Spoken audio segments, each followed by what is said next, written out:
నమస్తే అన్న driver brothers. నేను మీ డ్రైవర్ బ్రోటీకే. చాలామందికి ఓలో ట్రైనింగ్ వెళ్ళాలని చెప్పేసి చాలామందికి డ్రైవర్లకు కళ ఉంటుంది. సో దానికి ఎక్కడ వెళ్ళాలి, ఎలా వెళ్ళాలి, ఏమేమి డాక్యుమెంట్స్ కావాలని చెప్పేసి చాలామంది డౌట్. సో ఆ డౌట్ చాలామంది ఎవరు వెళ్ళిన వాళ్ళు కూడా ఎవరు ఎక్స్ప్లెయిన్ చేయడం లేదు. ఓలో ట్రైనింగ్ తీసుకున్న వాళ్ళు కూడా ఎవరు సరిగ్గా చెప్పడం లేదు. సో నాకు తెలిసినంత వరకు నేను ఓలో ట్రైనింగ్ అలా ట్రక్ తీసుకున్నాను కాబట్టి నాకు తెలిసినంత వరకు మీకు ఎక్స్ప్లెయిన్ చేస్తాను. సో ఓలోకి ప్రస్తుతానికి ఏమేమి డాక్యుమెంట్స్ కావాలి. సో ఓలోలో వచ్చేసి బస్ అండ్ ట్రక్స్ రెండు కూడా ఒకే విధంగానే ఉంటాయి. మీకు రూల్స్ అండ్ ప్రతి ఒక్కటి కూడా. సో మనము దీంట్లో రెండు రకాల ఓల్వోలు, ఓపెన్ మార్కెట్, రెండు కంపెనీ త్రూగా, అంటే ఓల్వో ఓనర్స్ ఎవరు ఉన్నారో వాళ్ళు కంపెనీ అంటాము. సో ఓపెన్ మార్కెట్ అంటే ఏంటి? ఓపెన్ మార్కెట్ మనం సొంతంగా డబ్బులు ఖర్చు పెట్టుకుని వెళ్ళడం. మనం సొంతంగా వెళ్ళి 5 days మనం ట్రైనింగ్ తీసుకొని అక్కడ మనకి ఒక సర్టిఫికేట్ పొందొచ్చు. సో దాన్ని తీసుకొని మీరు ఏ కంపెనీకైనా మీరు జాయిన్ కావచ్చు ఓపెన్ మార్కెట్లో వెళ్తే.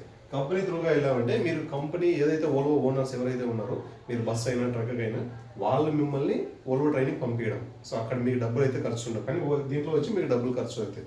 సో దీంట్లో ఏమేమి ఉంటాయి, సో ఏమేమి డాక్యుమెంట్స్ కావాలని మాట్లాడదాం. ఫస్ట్ మనం ఓపెన్ మార్కెట్ గురించి మాట్లాడదాం. ఓపెన్ మార్కెట్ ఈ రెండింటికి కూడా 5 days ట్రైనింగ్ ఉంటుంది. ట్రక్ అయినా, బస్ అయినా, డంబర్ అయినా, ఏదైనా సరే ఓల్వోలో 5 days మాత్రమే ట్రైనింగ్ ఉంటుంది. ఇది ఫస్ట్ పాయింట్.